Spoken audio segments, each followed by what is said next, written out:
जय श्री कृष्णा, राधे राधे। वृंदावन के लड्डू गोपाल के चैनल पर आप सभी लोगों का बहुत बहुत स्वागत है। और आज है सफला एकादशी। मैं जैसे रोज़ का पूजा कर लेती हूँ ठाकुर जी का, वैसे मैंने आज कर लिया है। और मैं आपको आज सफला एकादशी के महत्व के बारे में बताऊँगी। अर्जुन बोले, हे भगवान, पौष मास के कृष्ण पक्ष की एकादशी का क्या नाम है? उस दिन कौन से देवता की पूजा होती है और उसकी विधि क्या है? यह सब आप मुझे विस्तार पूर्वक समझाइए। श्री कृष्ण भगवान बोले, हे अर्जुन, प्रेम के कारण मैं तुम्हें इन प्रश्नों के विस्तार पूर्वक उत्तर देता हूँ। अब तुम इस एकादशी के व्रत का महत्व सुनो। पौष माह के कृष्ण पक्ष की एकादशी का नाम सफला एकादशी है। इस एकादशी के देवता नारायण हैं। इस एकादशी को पहले लिखी विधि के अनुसार व्रत करना चाहिए। और नारायण जी की सफला नाम की एकादशी में मुझे ऋतु के अनुकूल फल अर्पण करें। मनुष्य को 5 सहस्त्र साल तपस्या करने से जो पुण्य का फल मिलता है, वह पुण्य भक्ति पूर्वक रात्रि जागरण सहित सफला एकादशी का व्रत करने से मिलता है। हे अर्जुन, अब तुम सफला एकादशी।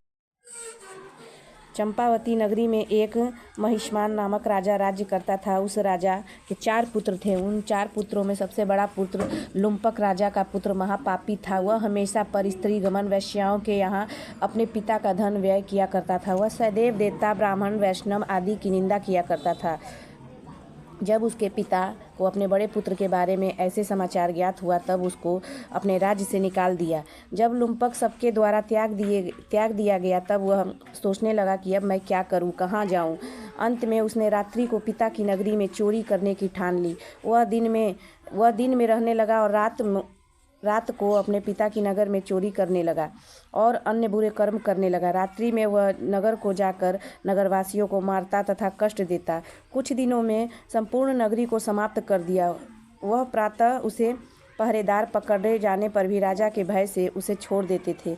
जिस वन में वह रहता था, वह भगवान को बहुत प्रिय था। उस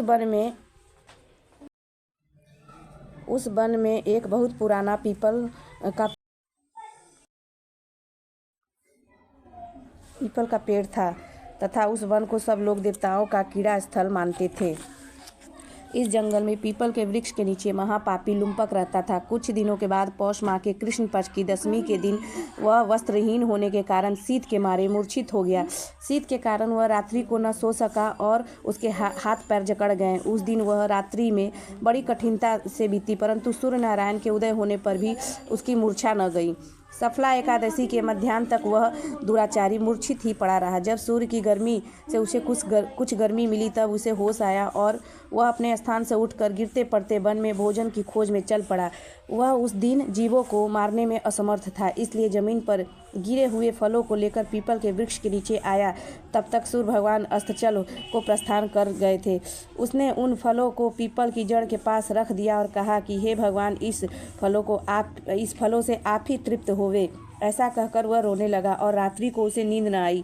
उस महापापी के इस व्रत तथा रात्रि जागरण से भगवान अत्यंत प्रसन्न हुए और उसके समस्त पाप नष्ट हो गए।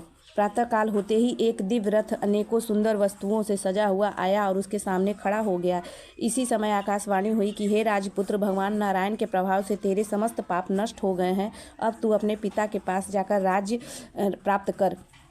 लुम्पक ने जब ऐसी आकाशवाणी सुनी तो वह अत्यंत प्रसन्न हुआ और कहा, हे भगवान, आपकी जय हो। ऐसा कहता हुआ सुंदर वस्त्रों को धारण करने लगा और अपने पिता के पास गया।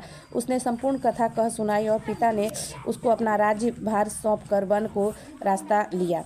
जब लुम्पक शास्त्र अनुसार राज्य करने लगा, उसकी स्त्री, पुत्र आदि भी नारायण के परम भक्त बन गए। वृद्धावस्था आने पर वह अपने पुत्र को गद्दी देकर भगवान का भजन करने के लिए वन में चला गया।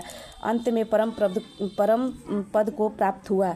इसी प्रकार एकादशी का व्रत जो सच्चे दिल से करता है, रात्रि जागरण करता है और भगवान विष्णु की पूजा करता है, उससे भगवान बहुत प्रसन्न होते हैं। उसके सारे पाप नष्ट हो जाते हैं।